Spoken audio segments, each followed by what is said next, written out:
अस्सलाम वालेकुम। पाकिस्तान में जब भी कोई गवर्नमेंट इलेक्शन विन करती है तो उसको कुछ ना कुछ सालों बाद आईएमएफ का दरवाज़ा खटखटाना पड़ता है। अगर आईएमएफ का दरवाज़ा ना भी खटखटाए तो उसको फ्रेंडली लोन लेने पड़ते हैं किसी भी कंट्री से। तो ऐसा क्यों है? ये आईएमएफ क्या है? हर दफ़ा हमें कर्जे देने के लिए तैयार क्यों हो जाती है? अगर मैं आईएमएफ की बात करूं तो इसका क़याम 1944 में हुआ और इसका जो बुनियादी मकसद है वो इकॉनमी को बूस्ट अप करना है, इस्तेहकाम में लाना है। ये इसलिए दूसरे मुल्कों को कर्जा देती है। आपको ये जानकर हैरानी होगी कि हम 22 दफ़ा आईएमएफ का दरवाज़ा खटखटा चुके हैं।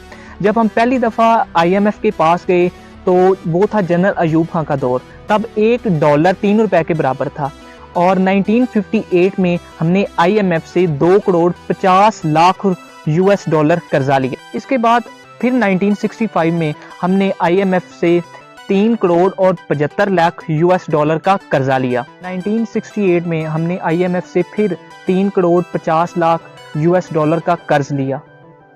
फिर 1971 में बंगाल सेपरेशन हुई और मुल्क के हालात और भी बदतर होते गए। तब जो हमारे सदर थे वो थे जुल्फ़िकार अली भुट्टो साहब। उन्होंने 8 करोड़ 40 लाख यूएस डॉलर का कर्जा लिया 1972 में और 7 करोड़ 50 लाख का 1973 में उन्होंने फिर से कर्ज ले लिया।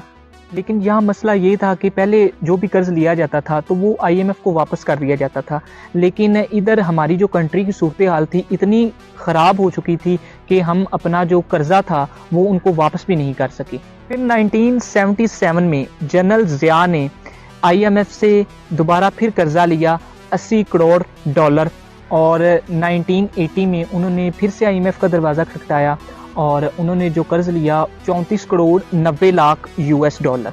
1988 में जमहूरियत फिर से वापस आ गई और बेनज़ीर भुट्टो हमारी वज़ीर आज़म बनी।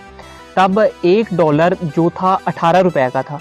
ने 19 करोड़ 44 लाख यूएस डॉलर का कर्जा लिया, लेकिन इकॉनमी फिर भी स्टेबल नहीं हुई। फिर उन्होंने 34 करोड़ डॉलर का दोबारा फिर कर्जा लिया, लेकिन ये कर्जा था वो शराइत की शक्ल में था कि पाकिस्तान को उन्होंने 2 किस्तें करके दी कि उन्होंने 1990 में और 1992 में ये किस्तें उनको आईएमएफ को अदा करनी है। इसके बाद यूसुफ रज़ा गिलानी ने 2008 में जो लोन था वो हिस्ट्री का सबसे बड़ा लोन लिया गया जिसकी अमाउंट थी 7.6 बिलियन यूएस डॉलर। फिर 2013 में 43 लाख और 20,000 यूएस डॉलर का कर्ज दोबारा आईएमएफ से लिया गया। 2018 में इमरान खान साहब प्राइम मिनिस्टर इलेक्ट होते हैं।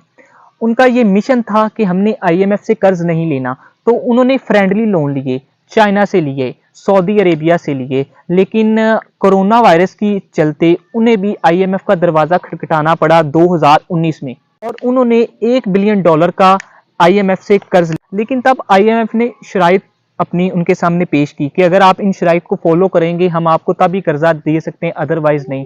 तो उनमें टैक्स को बढ़ाना और सब्सिडी को वगैरह को कम करना शामिल था। इसके बाद 2023 में 3 बिलियन यूएस डॉलर का फिर से कर्ज लिया गया। तो पाकिस्तान पर टोटल कर्जे की बात करें तो पाकिस्तान पर जो टोटल कर्जा है वो 124 बिलियन यूएस डॉलर से भी ज्यादा है। इसके बाद यूसुफ रज़ा गिलानी ने 2008 में जो लोन था वो हिस्ट्री का सबसे बड़ा लोन लिया गया जिसकी अमाउंट थी 7.6 बिलियन यूएस डॉलर। फिर 2013 में 43 लाख और 20,000 यूएस डॉलर का कर्ज दोबारा आईएमएफ से लिया गया। 2018 में इमरान खान साहब प्राइम मिनिस्टर इलेक्ट होते हैं।